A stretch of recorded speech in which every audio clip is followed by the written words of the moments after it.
कैसे आखिर कैसे कोई प्लेयर इतना एटीट्यूड रखते हुए, इतना अग्रेशन रखते हुए वर्ल्ड का नंबर 1 बैट्समैन बन सकता है, वो भी एक टीम का कैप्टन होकर। यही सब सवाल चलते थे जब एक टाइम पर रिकी थॉमस पॉन्टिंग बैटिंग करा करते थे, फिर चाहे वो ऑस्ट्रेलिया को इनविंसिबल टीम बनाना हो या फिर 3 कंसेक्यूटिव वर्ल्ड कप जीतना। इस प्लेयर ने वो सब अचीव करा ऑस्ट्रेलिया के साथ जो कि किसी ने इमेजिन भी नहीं किया होगा, जो उन्हें उस टाइम का अनडिस्प्यूटेड गोट बनाता है। In the elite people of Australian cricket, he ticks every box. Achievement से लेकर अग्रेशन तक पॉन्टिंग ने थ्रू आउट द करियर वो सब करा जो उन्हें जीत दिलवा सकता था, फिर चाहे वो सही हो या फिर गलत। आज के इस वीडियो में हम बात करेंगे उस विलन की जो कि विलन होते हुए भी कई हीरोज से ऊपर थे। अगर उनके डोमेस्टिक करियर की बात करें तो उनका फर्स्ट क्लास डेब्यू 1992 में तस्मानिया की तरफ से हुआ था और वो तस्मानिया की तरफ से डेब्यू करने वाले यंगेस्ट ऑस्ट्रेलियन बन जाते हैं। बट ये तो सिर्फ शुरुआत थी, जहां पे एक तरफ Australian team Shane Warne, Steve Waugh और ग्लेन मैकग्राथ जैसे टैलेंट्स खोज के निकल रही थी, वहां असली विलन का आना तो भी बाकी था। अपने शानदार डोमेस्टिक सीजन की वजह से उनका इंटरनेशनल डेब्यू 15 फरवरी 1995 को साउथ अफ्रीका के खिलाफ होता है और आते ही वो 1 रन पे आउट हो जाते हैं। ये डिसमिसल मानो उन्हें कहीं ना कहीं चुप सा गया था, और ऐसा हो भी क्यों ना, हर खिलाड़ी के लिए अपना डेब्यू गेम सबसे इंपॉर्टेंट होता है। लेकिन ऑस्ट्रेलियन सेलेक्टर्स को उन पे अब भी भरोसा था और वे पॉन्टिंग के पोटेंशियल को अच्छे से पहचानते थे। उस डेब्यू के बाद पॉन्टिंग ने मानो डिसाइड ही कर लिया था कि ओडीआई डेब्यू तो ना सही, लेकिन टेस्ट डेब्यू में वो अपने आप को डिसअपॉइंट नहीं करेंगे, और कुछ वैसा ही होता है। उसी साल के एंड में दिसंबर में रिकी पॉन्टिंग अपना टेस्ट डेब्यू भी कर लेते हैं, वो भी श्रीलंका के खिलाफ। एंड इस बार बात कुछ अलग थी, उन्होंने नंबर 5 पे बैटिंग करते हुए इस टाइम की प्राइम श्रीलंकन टीम के खिलाफ 96 रन मारे थे। ऑल्दो वो अपनी सेंचुरी लगाने से चूक गए थे, लेकिन वो test debut one of the best test debut था किसी भी खिलाड़ी के लिए। ये सिलसिला यहाँ नहीं रुका, उनका पूरा इनिशियल करियर यानी 1995 से 1999 तक कुछ ऐसा ही रहा, जहाँ अगर बात हो स्लेजिंग की या फिर अग्रेशन की, पॉन्टिंग वो सब धीरे धीरे स्टैब्लिश करते जा रहे थे। उन्होंने अपनी पहली ओडीआई सेंचुरी भी श्रीलंका के खिलाफ उसी सीरीज में मारी, जहाँ उन्होंने 123 रन की शानदार नॉक खेली थी। शुरू के 1-1.5 साल में सभी बॉलर्स को पता चल चुका था कि कोई बैट्समैन डरे या ना डरे, रिकी पॉन्टिंग तो नहीं डरने वाले हैं। इस सब के बाद देखते देखते क्रिकेट का सबसे बड़ा इवेंट आ जाता है, 1996 विल्स क्रिकेट वर्ल्ड कप। हाँ, वही वर्ल्ड कप जो कि कुछ कंट्रोवर्सीज की वजह से जाना जाता है एंड बाकी अंडरडॉग श्रीलंका की वजह से। बट इस सब के बावजूद हम ऑस्ट्रेलियन क्रिकेट टीम को इनकार नहीं कर सकते, जो कि उस टूर्नामेंट की फेवरेट भी थी, जो कि 9 साल बाद वर्ल्ड कप फाइनल में गई थी, लेकिन वर्ल्ड कप जीतने के आखिरी पड़ाव पर आकर वो नहीं जीत पाई। उस टूर्नामेंट में रिकी पॉन्टिंग ने as a middle order batsman काफी अच्छा परफॉर्म किया। अपने खेले गए 6 मैचेस में पॉन्टिंग ने टोटल 239 रन स्कोर करे, जिसमें उनकी वेस्ट इंडीज के खिलाफ लगाई made in World Cup century भी शामिल थी। बट इस सब के बावजूद पॉन्टिंग ने नॉकआउट्स में कुछ खास परफॉर्म नहीं करा। क्वार्टर फाइनल में न्यूजीलैंड के खिलाफ उन्होंने 31 रन स्कोर करे, लेकिन सेमीफाइनल में उन्हें डक का सामना करना पड़ा, और फाइनल्स में भले ही उन्होंने ऑस्ट्रेलियन टीम के लिए सेकंड हाईएस्ट रन बनाए हो, लेकिन उसका कुछ भी फायदा ना हो सका, बिकॉज ऑस्ट्रेलिया वो फाइनल श्रीलंकन टीम से हार गई, जो कि उस वर्ल्ड कप में टॉप टीम के कंपैरिजन में अंडरडॉग्स कंसिडर करी जा रही थी। फाइनल में अपनी टीम को हारता देख पॉन्टिंग ने एक चीज तो डिसाइड कर ली थी कि अगर जीतना है तो अपोजिशन को केवल आउट प्ले करना पड़ेगा। इसका नतीजा हमें आने वाले 3 वर्ल्ड कप में साफ साफ देखने को मिला। 24 जुलाई 1997 इस दिन रिकी पॉन्टिंग अपना एशेज में डेब्यू करते हैं। उस टाइम की एशेज आज के एशेज के मुकाबले काफी डिफरेंट थी। ऑस्ट्रेलिया पिछले 8 साल से एशेज डोमिनेट कर रही थी, लेकिन इस बार चैलेंज काफी टफ था पॉन्टिंग और ऑस्ट्रेलिया दोनों के लिए, जहाँ पे एक तरफ पॉन्टिंग इस हिस्टोरिक सीरीज में डेब्यू करने जा रहे थे, वहीं दूसरी तरफ ये सीरीज इंग्लैंड में थी, और इंग्लैंड में एशेज जीतने से अच्छी और क्या बात हो सकती है। 3 टेस्ट हो जाते हैं और सीरीज 1-1 की बराबरी पर खड़ी थी। तभी 4th टेस्ट जो कि लीड्स में खेला जा रहा था, वहाँ पॉन्टिंग अपना डेब्यू करते हैं एंड 127 रन की शानदार इनिंग खेल के अपनी एशेज डेब्यू पे एक सेंचुरी ठोक देते हैं। उनके ओडीआई डेब्यू का फेलियर उन्हें इतना आगे ले जाएगा, इसकी किसी ने भी कल्पना नहीं करी थी। उनकी इस इनिंग की वजह से ऑस्ट्रेलिया 4th टेस्ट को जीत जाती है एंड ओवरऑल सीरीज को अपने नाम करती है बाय 3-2। 1999 तक आते आते रिकी पॉन्टिंग ने 11 सेंचुरीज जड़ दी थी, जो कि ऑलरेडी काफी अच्छा नंबर था। हालांकि पूरे वर्ल्ड में वो उस टाइम पे उतना ऊपर नहीं थे, लेकिन वे ऑस्ट्रेलिया का फ्यूचर प्राइड देखे जा रहे थे। देन आता है आईसीसी वर्ल्ड कप 1999। यही वो वर्ल्ड कप है जहां से ऑस्ट्रेलिया की वन साइडेड डोमिनेंस स्टार्ट हो गई, जहां से ऑस्ट्रेलिया को एक हीरो मिला जो कि पूरी दुनिया की नजरों में विलन बनने वाला था। उस वर्ल्ड कप को ऑस्ट्रेलिया ने फाइनली अपने नाम करा था, जब फाइनल में उन्होंने पाकिस्तान को वन साइडेड तरीके से हराया। पॉन्टिंग उस वर्ल्ड कप में कोई सेंचुरी तो नहीं लगा पाए, लेकिन अपने खेले गए 10 मैचेस में 354 रन मारकर वो उस टूर्नामेंट के 7th हाईएस्ट रन गेटर बने थे। उस वर्ल्ड कप में players like Steve Waugh and mark वो उस लिस्ट में पॉन्टिंग के ऊपर थे, बट वो दोनों ऑलमोस्ट अपने करियर के एंड में थे। थे। और वहीं से आगाज होता है पॉन्टिंग की ऑस्ट्रेलियन टीम का, वही ऑस्ट्रेलियन टीम जिसने हार शायद ही टेस्ट करी हो और जिसे जीतने के अलावा कुछ और नहीं आता था। अगर हम क्रिकेट में थोड़ा पीछे जाए तो हमें रिकी पॉन्टिंग का एरा साफ साफ दिख जाएगा, जहां उन्होंने अपनी टीम को एज अ कैप्टन टॉप पे लाके छोड़ दिया था। रिकी पॉन्टिंग का एरा 1999 से 2003 के बीच कंसिडर किया जाता है। हालांकि उन्हें ओडीआई टीम की कैप्टनसी 2002 और टेस्ट टीम की कैप्टनसी 2004 में मिली थी, लेकिन उनका कंट्रीब्यूशन और इन्फ्लुएंस टीम में अनमैचेबल हो गया था। इस पीरियड के दौरान ऑस्ट्रेलिया टेस्ट एंड ओडीआई दोनों में डोमिनेट कर रही थी। अगर टेस्ट सीरीज की बात करी जाए तो ऑस्ट्रेलिया ने कई सीरीज जीती। फॉर एग्जाम्पल 2002-3 एशेज, जहां ऑस्ट्रेलिया 4-1 से जीती थी। भले ही ऑस्ट्रेलिया इंडिया से 2001 की बॉर्डर गावस्कर ट्रॉफी हार गई हो, लेकिन वो सीरीज पहली बात तो इंडिया में थी। ऊपर से इंडिया ने एपिक कमबैक दिया था पहले टेस्ट हारने के बाद, जिसकी बात हम किसी और वीडियो में कर सकते हैं। और इस बात में कोई डाउट नहीं है कि उस सीरीज से पहले ऑस्ट्रेलियन टीम 16 टेस्ट लगातार जीत के आ रही थी। उन सीरीज में रिकी पॉन्टिंग ने कमाल की बैटिंग करी थी और फील्ड में अलग ही एटीट्यूड रखा था। उस वक्त तक ऑस्ट्रेलिया की डोमिनेंस इतनी स्ट्रांग हो गई थी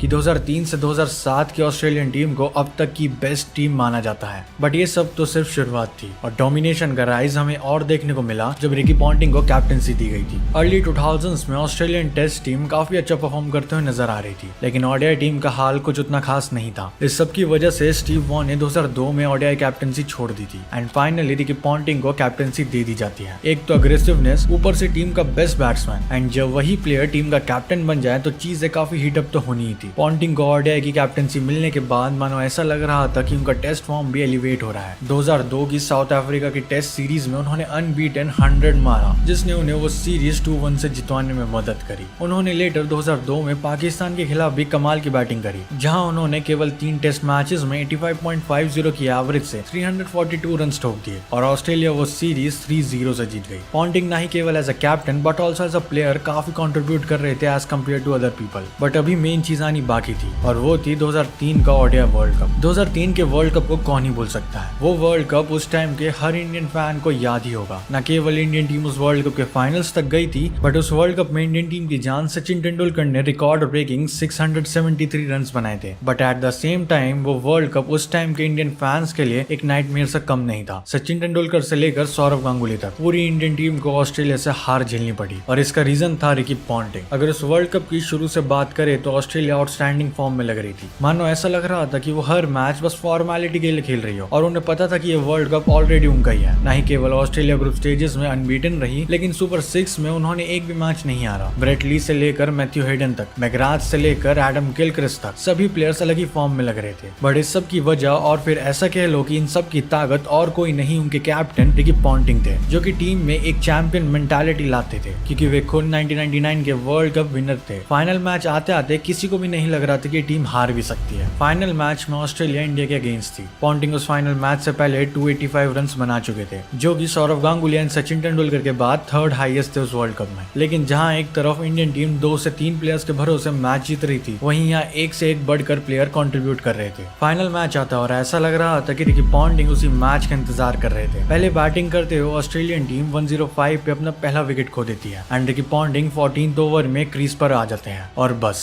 उसके बाद शुरू होता है रिकी पॉन्टिंग का तांडव। शॉट के बाद शॉट, रन के बाद रन। इनिंग खत्म होते ही रिकी पॉन्टिंग 140 रन की नाबाद पारी खेल चुके थे, जिसने इंडिया को एक तरफा हराने में काफी मदद करी और ऑस्ट्रेलिया अपना सेकंड कंसेक्यूटिव वर्ल्ड कप जीत गई। 140 रन की आइकॉनिक नॉक की बदौलत पॉन्टिंग को प्लेयर ऑफ द मैच भी मिला, वो भी एक वर्ल्ड कप फाइनल में। और एज अ कैप्टन ये दूसरी बार था कि किसी कैप्टन को प्लेयर ऑफ द मैच मिला हो वर्ल्ड कप फाइनल में। इसलिए शायद स्टीव वॉ ने ओडीआई कैप्टनसी छोड़ने के बाद कुछ ऐसा कहा था, Ricky Ponting was destined to lead his country. I couldn't have handed Australian cricket's ultimate individual honor to a more capable and deserving man. Ricky Ponting 2004 से 2006 तक अपनी प्राइम फॉर्म में थे और ये कहना गलत नहीं होगा कि उन्हें 3 से 4 साल में पॉन्टिंग ने अपोजिशन को सबसे ज्यादा धोया। उन्होंने इस पीरियड के दौरान 65 टेस्ट इनिंग्स में 3574 रन तक मारे, जो कि किसी भी प्लेयर के द्वारा उस टाइम के हाईएस्ट थे। इसमें 13 सेंचुरीज और 15 हाफ सेंचुरीज भी शामिल थी एंड कलेक्टिव एवरेज 65 का था। ये स्टैट्स देखने में इतने अमेजिंग है कि अगर आप उसी पीरियड के दौरान द ग्रेट सचिन तेंदुलकर के स्टैट्स देखोगे तो उनकी कहानी कुछ और ही है। सचिन ने उस पीरियड में 47 टेस्ट इनिंग्स में 1626 रन बनाए थे with 4 centuries and 6 half centuries with a collective average of 39.6। यानी पॉन्टिंग उस एरा में सभी बैट्समैन को अपने पीछे छोड़ चुके थे और ऐसा ही कुछ उनकी कैप्टेंसी में भी दिखाई दे रहा था। लेकिन इन सब के बावजूद पॉन्टिंग एक कंट्रोवर्शियल प्लेयर थे। अपने एग्रेशन की मदद से उन्होंने जितनी ग्लोरी अचीव करी थी उतने कंट्रोवर्सीज भी उस फेस में शामिल थे। पॉन्टिंग का रूड बिहेवियर और एग्रेशन कई बार फील्ड में मुश्किलें खड़ी कर देता था। लेकिन पॉन्टिंग ने कितनी बार आईसीसी कोड ऑफ कंडक्ट को तोड़ा ये तो पॉन्टिंग को भी याद नहीं होगा। इसी पीरियड के दौरान उन्होंने ऑस्ट्रेलिया को एक चैंपियंस ट्रॉफी भी जितवाने में मदद करी, वो भी 2006 में। Well I just check that 94% लोगों ने चैनल को सब्सक्राइब तक नहीं किया है। सो इफ तुम्हें ये वीडियो पसंद आ रही है देन चैनल को सब्सक्राइब करना मत भूलना, बिकॉज और भी बढ़िया कंटेंट आने वाला है। अब इस दौरान उनके कुछ इंसिडेंट और कंट्रोवर्सीज के बारे में देखते हैं। 1999 की शुरुआत में खबर आती है कि पंटर यानी रिकी पॉन्टिंग किसी क्लब की एक सीरियस कंट्रोवर्सी में शामिल थे। उनकी क्लब में एक सीरियस लड़ाई हो गई थी जिसकी वजह से उन्हें काफी चोट भी लगी थी। इस अग्रेसिव बिहेवियर की वजह से आईसीसी ने उन्हें 3 मैच के लिए सस्पेंड तक कर दिया था। और उसी इंसिडेंट की खबर आने के बाद पंटर का गैम्बलिंग को लेकर शौक पूरी दुनिया के सामने आया था। जहाँ एक तरफ ऑस्ट्रेलिया ने 2003 में वर्ल्ड कप की काफी खूबसूरत जीत सेलिब्रेट करी थी, वहीं 2005 में उन्हें उतनी ही बड़ी एक हार का सामना करना पड़ा था। एशेज 2005 को तो हम सभी जानते हैं, जहां दोनों ही टीम्स ने जी जान लगा दी थी उस सीरीज को जीतने में। ऑस्ट्रेलिया एंड रिकी पॉन्टिंग के कंटिन्यूस एफर्ट के होने के बावजूद 1-0 की लीड खोकर ऑस्ट्रेलिया वो सीरीज 2-1 से हार गई और पूरा इंग्लैंड उस जीत से झूम उठा, क्योंकि इंग्लैंड पूरे 18 साल बाद कोई एशेज जीता था। और ये सब हुआ था रिकी पॉन्टिंग की कैप्टेंसी के अंडर। वो हार इतनी कड़वी थी कि पॉन्टिंग ने अपना टेम्पर इतनी बुरी तरह से लूज कर दिया कि वो मोमेंट आज भी एक कंट्रोवर्सी होल्ड करता है। ये बात है 4 टेस्ट मैच की, जहां सीरीज 1-1 की लेवल पर थी। तभी पॉन्टिंग जो कि 48 के स्कोर पर बैटिंग कर रहे थे, वो इंग्लैंड के सब्स्टिट्यूट फील्डर गैरी पैट से रन आउट हो जाते हैं। वो रन आउट तो अपने आप में कंट्रोवर्शियल तो था ही, लेकिन पॉन्टिंग का विकेट भी काफी इंपॉर्टेंट था। तो इसी सब में अंपायर उन्हें आउट दे देते हैं और पवेलियन लौटते वक्त वो इंग्लैंड के कोच डंकन फ्लेचर को बहुत उल्टा सीधा बोल देते हैं, जिसकी वजह से उन्हें 75% की मैच फीस का फाइन भी लगता है। एक कैप्टन से ऐसा बिहेवियर किसी और टीम के कोच के प्रति किसी ने भी एक्सपेक्ट नहीं किया था। देन आता है one of the biggest controversial moment, 2008 का मंकी गेट स्कैंडल, जो कि आप में से कई लोगों को याद भी होगा। इसके ऊपर हमने ऑलरेडी एक सेपरेट वीडियो बना रखी है, जिसको आप आई बटन पे क्लिक करके देख सकते हो, वरना लिंक डिस्क्रिप्शन में मिल जाएगा। उस स्कैंडल की बैक स्टोरी ही कहीं ना कहीं उस टेस्ट मैच में छुपी हुई थी, जहां इंडियन टीम का लाख एफर्ट्स करने के बावजूद इंडिया वो टेस्ट मैच दुनिया की वर्स्ट अंपायरिंग की वजह से हार गई। उस सब के बीच एक ऐसा भी इंसिडेंट हुआ था जहां बैट्समैन का डिसमिसल काफी डाउटफुल था। तभी अंपायर ने फील्डर की तरफ जो कि पॉन्टिंग थे उनसे डायरेक्टली पूछा कि वो आउट है या नहीं, एंड पॉन्टिंग ने अंपायर को उंगली ऊपर उठाते हुए साफ साफ आउट देने के लिए कहा, एंड अंपायर भी उस डिसीजन को आउट डिक्लेयर कर देते हैं। कमेंट्री बॉक्स में बैठे हुए सुनील गावस्कर इतना भड़क गए कि उन्होंने रिकी पॉन्टिंग एंड अंपायर को काफी क्रिटिसाइज भी करा। लेकिन ऐसे ही थे Ricky Ponting, controversies and aggression से भरे हुए। देखते ही देखते 2007 का वर्ल्ड कप आ जाता है, और ये कहना गलत नहीं हो कि इस वर्ल्ड कप को भी ऑस्ट्रेलिया सिंगल हैंडेडली डोमिनेट करती है। लेकिन इस बार बात कुछ और ही थी, जहाँ पे 2003 में ऑस्ट्रेलिया का हर एक प्लेयर फॉर्म में था और यंग भी था। वहीं पे 2007 आते आते प्लेयर की एवरेज एज 34-35 हो चुकी थी। पॉन्टिंग को 33 इयर्स के हो चुके थे, लेकिन इतनी एज में मानो उनका फॉर्म और भी बढ़ता जा रहा था। स्कॉटलैंड के खिलाफ पॉन्टिंग उस वर्ल्ड कप में पहली सेंचुरी लगाते हैं और शानदार तरीके से अपने एक और वर्ल्ड कप का आगाज करते हैं। ऑस्ट्रेलिया इस बार भी बिना कोई मैच हारे वर्ल्ड कप जीत जाती है और Ponting 3rd consecutive world cup अपने नाम करते हैं। ऑस्ट्रेलिया के प्लेयर ग्लेन मैकग्राथ उसके बाद इंटरनेशनल क्रिकेट से रिटायरमेंट लेने का फैसला करते हैं और उस वर्ल्ड कप के मैन ऑफ द टूर्नामेंट भी बन जाते हैं। 2007 का वर्ल्ड कप जीतने के बाद ऑस्ट्रेलियन टीम के वर्ल्ड कप में विनिंग स्ट्रीक 29 तक पहुंच चुकी थी, यानी ऑस्ट्रेलियन टीम ने 29 वर्ल्ड कप मैचेस लगातार जीते थे। But as a captain Ricky Ponting अपना 2nd वर्ल्ड कप जीत चुके थे, एंड एज अ कैप्टन ये करने वाले वो दूसरे खिलाड़ी बन चुके थे। ये सिलसिला 2009 की चैंपियंस ट्रॉफी तक चला, जहां उन्होंने न्यूजीलैंड को हराकर 2009 की चैंपियंस ट्रॉफी भी अपने नाम करी। रिकी पॉन्टिंग की एज कैप्टन वो 4th आईसीसी ट्रॉफी थी, एंड उन्होंने अपनी लीडरशिप और बैटिंग की वजह से ऑस्ट्रेलियन टीम को न्यू हाइट्स तक पहुंचा दिया था। वो अच्छे प्लेयर होने के साथ साथ एक आउटस्टैंडिंग फील्डर भी थे।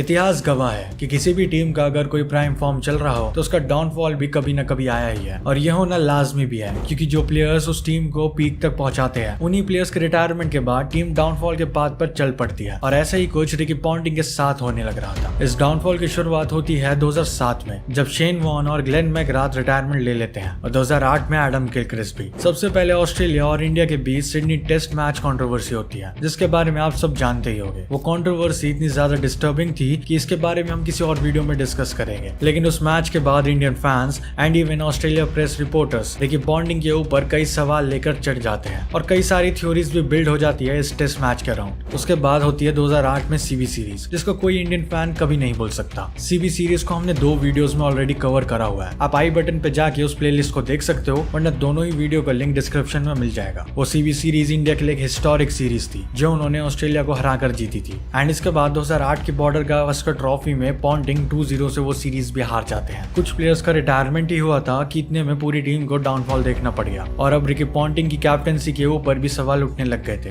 नॉट जस्ट कि ऑस्ट्रेलियन टीम वो रिजल्ट प्रोड्यूस करके नहीं दे पा रही थी, लेकिन उस टाइम पर रिकी पॉन्टिंग भी बैटिंग में कहीं ना कहीं फॉर्म खो चुके थे। 2008 से 2010 तक पॉन्टिंग ने केवल 32 टेस्ट इनिंग्स खेली, जिसमें उन्होंने 45 की एवरेज से 2218 रन बनाए। ये स्टैट्स अगर आप बाकी बैट्समैन से कंपेयर करोगे तो आपको साफ साफ दिखेगा कि पॉन्टिंग का वो एरा खत्म हो चुका था जो कि पहले चल रहा था, जहाँ पे 2003 से 2007 तक ऑस्ट्रेलियन टीम तीनों बॉर्डर गावस्कर ट्रॉफी जीत चुकी थी। वहीं 2008 से 2010 तक ऑस्ट्रेलिया दोनों बॉर्डर गावस्कर ट्रॉफी हार चुकी थी। पिछले दोनों वर्ल्ड कप्स की तरह 2011 में भी पॉन्टिंग अपनी कैप्टनसी रिटेन करते हैं। ये डिसीजन मैनेजमेंट के द्वारा एक ट्रस्ट के रूप में लिया गया था ऑस्ट्रेलियन टीम के डाउनफॉल के बावजूद। अब ये डिसीजन ऑस्ट्रेलियन मैनेजमेंट के लिए कैसा साबित हुआ ये तो नहीं पता होगा, लेकिन हम सबको ये याद है कि इंडिया ने ऑस्ट्रेलिया को क्वार्टर फाइनल्स में हरा दिया था और ऑस्ट्रेलिया जो कि लगातार 3 वर्ल्ड कप्स में डोमिनेट कर रही थी, उनकी 34 मैचेस की अनबीटन स्ट्रीक ब्रेक हो गई थी। रिकी पॉन्टिंग ने उस मैच में शानदार 104 रन बनाए थे, जो उनकी 5th वर्ल्ड कप सेंचुरी भी थी। हालांकि उन्होंने एक कैप्टन नॉक खेली थी, लेकिन वो ऑस्ट्रेलिया के वर्ल्ड कप एग्जिट को नहीं रोक पाए। इस हार के बाद रिकी पॉन्टिंग ने टेस्ट एंड ओडीआई की कैप्टनसी से रिजाइन कर दिया। रिकी पॉन्टिंग की कैप्टनसी के वो 9 साल कोई भी ऑस्ट्रेलियन फैन नहीं भूलना चाहेगा। उन्होंने एज अ कैप्टन इतना अचीव करा कि वो अब तक के बेस्ट कैप्टन में माने जाते हैं। न ही केवल कैप्टनसी से, लेकिन अपनी बैटिंग से भी उन्होंने अपनी टीम को अलग लेवल पे जाके खड़ा कर दिया था एंड अपनी प्राइम में ऑलमोस्ट सारे रिकॉर्ड ब्रेक करके रख दिए थे।